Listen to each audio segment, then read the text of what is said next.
নগা সন্যাসী হৈ মোৰ গো মাতৃক হত্যা কৰিছে নন্দী বাবাক হত্যা কৰিছে আৰু মই তাক শুভেচ্ছা দিম কিন্তু আমাৰ আস্থা আমাৰ ভাৱনাৰ ওপৰত আমাৰ সভ্যতা সংস্কৃতিৰ ওপৰত তেওঁলোকে মানে আঘাত কৰিছে আৰু তেওঁলোকে কৈছে পবিত্ৰত কেনেকুৱা হ'ব পাৰে ঈদ বুলি কৈছে আৰু শুভেচ্ছা মোৰ মাতৃ গো মাতৃ মোৰ নন্দী বাবাক কোনোবাই হত্যা কৰি আজি উদৰ পৰাই ৰুটি মাংসৰে খাব মই তাক হেৰি মানে শুভেচ্ছা দিম এইটো কেতিয়াও হ'ব নাই মই যে সনাতনী বীৰ যোদ্ধা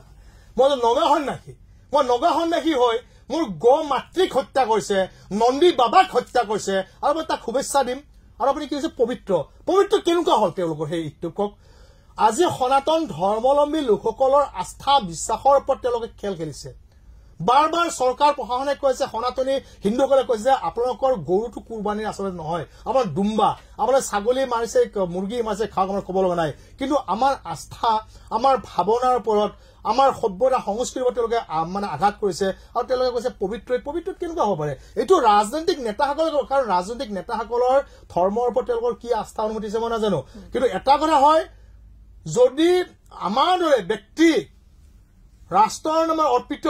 ৰাষ্ট্ৰৰ ওচৰত সমৰ্পণ কৰা ব্যক্তি যদি মানে ৰাজ এখন কৰিব লগা হয় আমি কেতিয়াও পবিত্ৰ ঈদ বুলি নকওঁ ঈদৰ আমি শুভেচ্ছা নিদিও চিধা কথা মোৰ নন্দী বাবাক আজি হত্যা কৰিছে বধ কৰি হত্যা কৰিছে ফুৰ্তি কৰিছে আজি মোৰ গো মাতাক হত্যা কৰিছে আজি কেতিয়াবা হয়তো কোনোবা মানে গাভিনী মানে চেউৰী গায়ো থাকে তাক হত্যা কৰাৰ পিছত তাৰপৰা বাচ্চা পেদা হৈছে তাকো হত্যা কৰি উল্লাস হৈছে মানে আৰু তেওঁলোকৰ পবিত্ৰ বুলি আপুনি কেনেকুৱা কওক মোৰ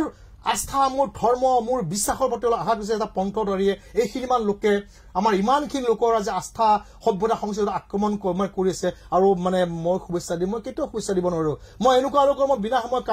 কাম্য মোৰ যে সত্যৰ সদায় জয় হওক সাধুসন্ত সংস্থাপন হওক সি যোনেই নহওক সি খ্ৰীষ্টান হওক মুছলিম হওক হিন্দু হওক শিখ হওক বৌদ্ধিষ্ট হওক যিসকল সৎ ব্যক্তি সকলোৰে ভগৱানে কুশল মংগল হওক আৰু যোনে যি মানসিকতাৰে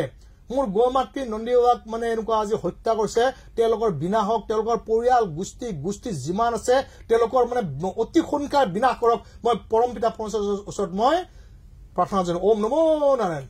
এইখিনি বস্তু মোৰ এটা মুখৰ পৰা ওলাই যোৱা বাণী দেই নহয় এইটো বহুত ডাঙৰ অস্ত্ৰ মই AK-47 মই চলোৱা নাই সাধু সন্তৰ মুখৰ পৰা যিটো ওলাই যোৱা বাণী নহয় এইটো বহুত ডাঙৰ অস্ত্ৰ আপুনি নিশ্চয় গম পায়